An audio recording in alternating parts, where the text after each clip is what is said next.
Hello pupils, today we shall take one of the lesson of your English syllabus, Ranga's Marriage by Masti Venkatesh Iyengar. Ranga's Marriage by Masti Venkatesh is a story revolves around Ranga, an accountant's son, who got the opportunity to go out of the village to study. In this lesson, the writer takes you through a journey where the perception of Ranga about marriage changes. So let's begin with the explanation of the lesson and enjoy the story. ये lesson रंगा के around revolve करता है। रंगा एक accountant का सन था जो हाल ही में बेंगलोर से आया था, है ना, अपनी स्टडीज़ कंप्लीट करके। तो रंगा के आने की न्यूज़ सुनकर पूरा गांव ये देखने के लिए इकट्ठा हो गया था कि इतने दिनों बाद रंगा जब गांव वापस आया है तो उसमें क्या क्या चेंजेस आए थे, है ना, कि जब वो यहाँ से बेंगलोर गया था पढ़ाई करने के लिए तो वो कैसा था और वापस लौटने पे उसमें क्या चेंजेस आए थे, ये देखने के लिए पूरा गांव जो है वो इकट्ठा हो गया था। और एक ख़ास बात थी कि उसका मैरिज को लेकर परसेप्शन क्या था, है ना, यानी कि जो परसेप्शन था उसका मैरिज को लेके वो कुछ चेंज हुआ था या नहीं, इस चीज़ को देखने के लिए पूरा गांव इकट्ठा हुआ था। सारे गांव वाले बहुत एक्साइटेड थे क्योंकि उस ज़माने में, है ना, उस टाइम में शहर जाकर पढ़ने का मौका जो था वो कम लोगों को ही मिल पाता था, है ना। तो राइटर अपने रीडर्स से एक्सपेक्ट करता है कि वो ये क्वेश्चन पूछ सकते हैं कि स्टोरी का टाइटल रंगाज मैरिज जैसा सिंपल क्यों रखा गया, है ना। तो राइटर बताता है कि उसको लगता है कि रीडर्स इस स्टोरी को फैंसी टाइटल देने के बारे में सोच सकते हैं, जैसे रंगनाथ विवाह, रंगनाथ विजय, गिरिजा कल्याण एट्सेट्रा। फिर राइटर क्लैरिफाई करता है कि उसके पास इस तरह के इलेबोरेट नेम्स रखने के ऑप्शंस थे, लेकिन उसने ये टाइटल इसलिए रखा क्योंकि this story is about our रंगा, कोई ऐसा जो राइटर के बहुत क्लोज और डियर था, है ना। तो वो लोग एक विलेज में रहते थे जिसका नाम था होजा हल्ली। उस विलेज का नाम होजा हल्ली था जो कि मैसूर में है। बहुत कम लोगों ने इस गांव का नाम सुना होगा क्योंकि ज्योग्राफी बुक्स में इसका कोई ट्रेस नहीं मिलता है। लेकिन इसके लिए राइटर जो है वो रीडर्स को ब्लेम नहीं करता है कि वो नहीं जानते इस गांव का नाम। यहाँ तक कि अंग्रेज़ों को भी इस गांव के बारे में कुछ नहीं पता था, है ना। लेकिन अंग्रेज़ों को भी इसके लिए ब्लेम नहीं कर सकते क्योंकि खुद गांव के लोग भी अपने गांव को लेकर टोटली इग्नोरेंट थे, है ना। राइटर गांव के लोगों को शीप से कंपेयर करता है ना, कि वो जैसे गांव वाले जो थे उनको शीप से कंपेयर करता है जो आंख बंद करके एक दूसरे को फॉलो करते हैं, है ना, कि एक आगे चला तो सब उसके पीछे चल दिए और अपना ब्रेन नहीं यूज़ करते।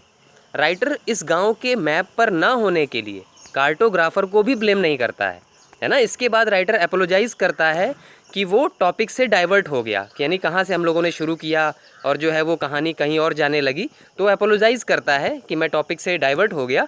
इसके बाद वो फिर विलेज होजा हल्ली के सिग्निफिकेंस को हाईलाइट करता है ना। ये गांव उसी तरह इम्पोर्टेंट है जैसे इंडिया के लिए मैसूर।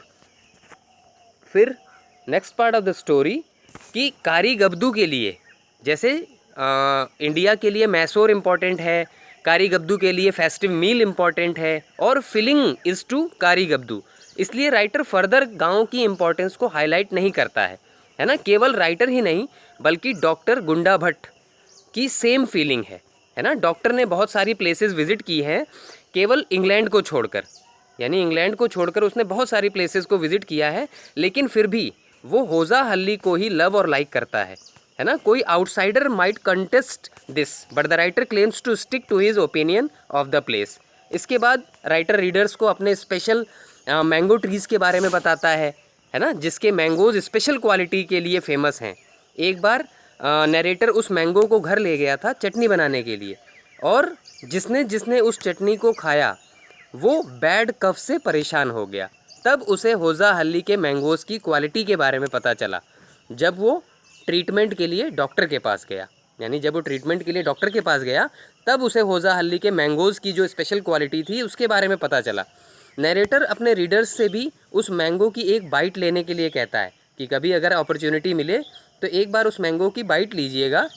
और वो बताता है कि एक बाइट से मैंगो की जो सोरनेस है ना, उसका जो खट्टापन है, कि उसकी soreness will be felt by them till the top of their head, है ना, कि जैसे उसमें कितना खट्टा होता है वो, तो तो सिर के जो है वो सबसे टॉप मोस्ट पार्ट में भी वो फील होगी उसकी सोरनेस। ओनली मैंगोज़ ही नहीं, आगे राइटर बताता है कि सिर्फ मैंगोज़ ही नहीं, इस गांव के अंदर और चारों तरफ है ना बहुत कुछ रिमार्केबल है ना। पॉन्ड में ग्रो करने वाला क्रीपर और उसके फ्लावर भी स्पेशल हैं। कोई भी उसके पत्तों पर आफ्टरनून मील सर्व कर सकता है।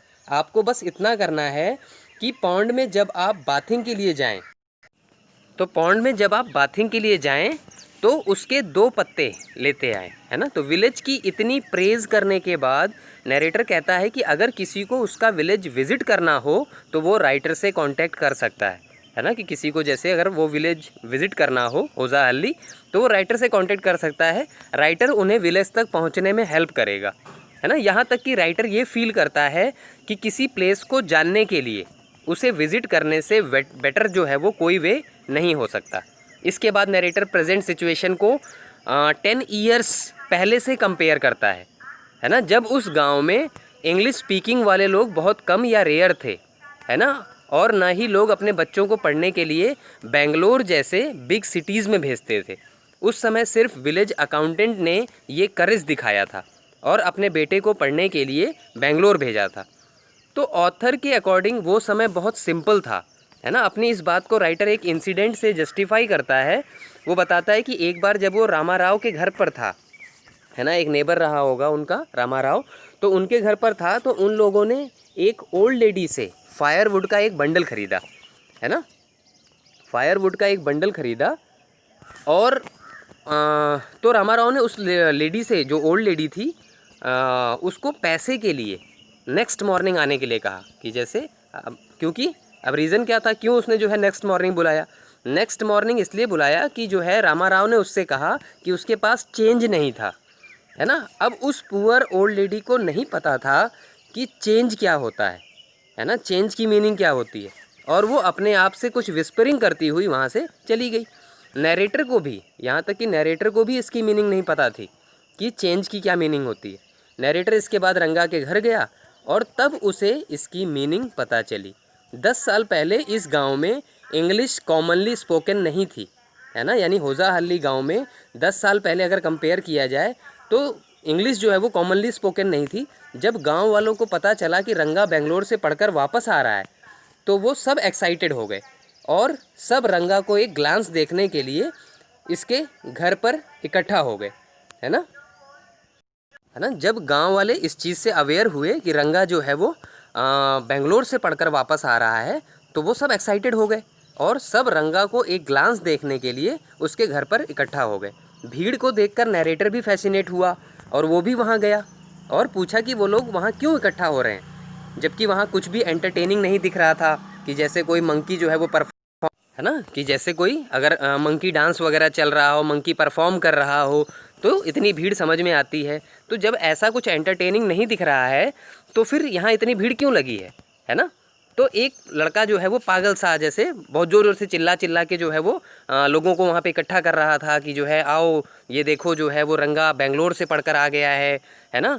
तो सबको वो वहाँ पे कलेक्ट कर रहा था जिससे सबको सुनाई दे सके, इतनी ज़ोर ज़ोर से वो चिल्ला रहा था। तो नरेटर उसे इमेच्योर मान रहा था कि बेवकूफ़ है ये, है ना। तो सभी लोग घर के बाहर वेट कर रहे थे क्योंकि वो जगह कैलकाटा के ब्लैक होल की तरह लग रही थी अगर वो सब अंदर चले जाते, है ना। इसका मतलब क्या कि नरेटर का कहने का मतलब था कि अगर इतने सारे लोग घर के अंदर चले जाते तो वो घर गिर जाता। इसलिए रंगा अपने फेस पर स्माइल के साथ खुद ही बाहर आया। सभी बहुत अमेज्ड हुए कि रंगा जो है वो ज़रा भी चेंज नहीं हुआ था, है ना। यहाँ तक कि एक ओल्ड लेडी जो है वो दौड़ती हुई रंगा की तरफ गई ये चेक करने के लिए कि उसने जनेऊ पहना है कि नहीं। एक सेकंड थ्रेड होता है ना। तो जैसे कहीं उसने जो है वो अपना ट्रेडिशन, जो अपना कास्ट है, उसको तो नहीं छोड़ दिया, शहर जाके जो है वो बदल तो नहीं गया। तो वो चेक करती है और सेटिस्फाई होकर वापस आ जाती है। तो रंगा अपनी कास्ट नहीं भूला था, ये चीज़ देखकर लोगों को बड़ी खुशी होती है। जब गांव वालों को विश्वास हो गया कि शहर जाकर भी रंगा बिल्कुल नहीं बदला, है ना, तो वो सब वहाँ से इस तरह डिसअपियर होने लगे जैसे किसी बच्चे के मुंह में शुगर लंप डिसअपियर होता है। भीड़ के जाने के बाद नरेटर रंगा के पास गया और उसका हालचाल पूछा। रंगा ने नरेटर को नोटिस किया और फुल रेस्पेक्ट के साथ उसे ट्रेडिशनल वे में रिप्लाई किया। भीड़ में रंगा नरेटर को पहचान नहीं पाया था, लेकिन अब वो जो है वो नरेटर को नोटिस ले रहा था, है ना। फिर क्या हुआ कि रंगा बहुत ही वेल बिहेव्ड, है ना, जैसे कहते हैं ना, बहुत ही वेल बिहेव्ड और वेल अवेयर था, और उसे पता था कि उसे किससे बेनिफिट मिल सकता है। तो रंगा उन लोगों में से था, हाँ, जो किसी की वर्थ राइटफुली एनालिसिस कर सकता था, है ना, कि उसे जैसे किसी की वर्थ जो है एनालाइज करने की पावर थी, वो सोच सकता था, समझ सकता था। तो रंगा ने झुककर नरेटर के फीट जो है वो टच किए और उससे आशीर्वाद मांगा।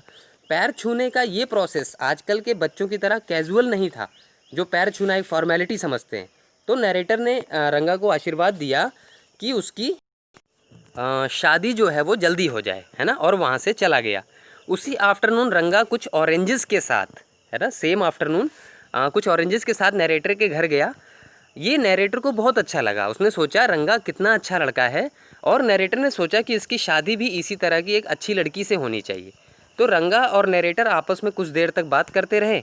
फिर नरेटर ने रंगा से शादी करने के विचार के बारे में पूछा, है ना, कि क्या ओपिनियन है शादी को लेकर, मैरिज को लेकर। तो रंगा ने कहा कि वो अभी शादी नहीं करना चाहता जब तक उसे कोई राइट गर्ल ना मिल जाती, है ना, कि जैसे कोई जो सूटेबल गर्ल जब तक नहीं मिल जाती वो मैरिज नहीं करना चाहता। रंगा एक ऑफिसर का एग्जाम्पल देता है जिसने 30 साल की उम्र में, है ना, 30 ईयर्स की एज में जो है एक 25 ईयर्स की एज की वुमेन से शादी की। अब क्योंकि दोनों एडल्ट थे, मेच्योर थे, तो एक दूसरे से के एक्शंस और बिहेवियर को अच्छे से समझते थे। रंगा कहता है कि सपोज़ नरेटर कोई लड़की खोजता है शादी के लिए जो कि बहुत यंग हो, तो वो मैच्योर ना होने की वजह से उसके वर्ड्स और एक्शन को नहीं समझ पाएगी, है ना। तो रंगा महाभारत से शकुंतला और दुष्यंत का एग्जाम्पल देता है और बताता है कि he would not have fallen in love with Shakuntala if she were too young. और ऐसी कंडीशन में क्या होता कि कालिदास का प्ले भी नहीं लिखा जाता, है ना। तो इसलिए वो तब तक बैचलर रहना चाहता है जब तक कोई सूटेबल गर्ल नहीं मिल जाती। अब नरेटर स्टोरी में एक न्यू कैरेक्टर रत्ना को इंट्रोड्यूस करता है ना। तो जैसे वो जो न्यू कैरेक्टर जिसको जो है नरेटर जो है इंट्रोड्यूस करता है उसका नाम था रत्ना। तो रत्ना 11 ईयर्स ओल्ड है और रामा राव की नीस है, भतीजी है उसकी। तो रत्ना ने अपने माता पिता दोनों को खो दिया था, यानी उसके दोनों, यानी मदर फादर दोनों एक्सपायर हो चुके थे। इसलिए उसके अंकल उसे बिग टाउन से अपने घर ले आए थे। तो रत्ना की आवाज़ बहुत अच्छी थी, यानी बहुत सुरीला गाती थी वो, और वो हारमोनियम और वीणा भी बजा लेती थी। नरेटर को लगता था, यानी ये नरेटर का ओपिनियन था कि रंगा और रत्ना का पेयर एक ग्रेट पेयर होगा, यानी अगर दोनों की जो है वो मैरिज करा दी जाए, दोनों की शादी हो जाए, तो ये एक ग्रेट पेयर होगा। So what happened next, wait till the next video explanation. So I hope you all are clear with it. This was the explanation of Ranga's marriage part first. Wait for the second part. Thank you.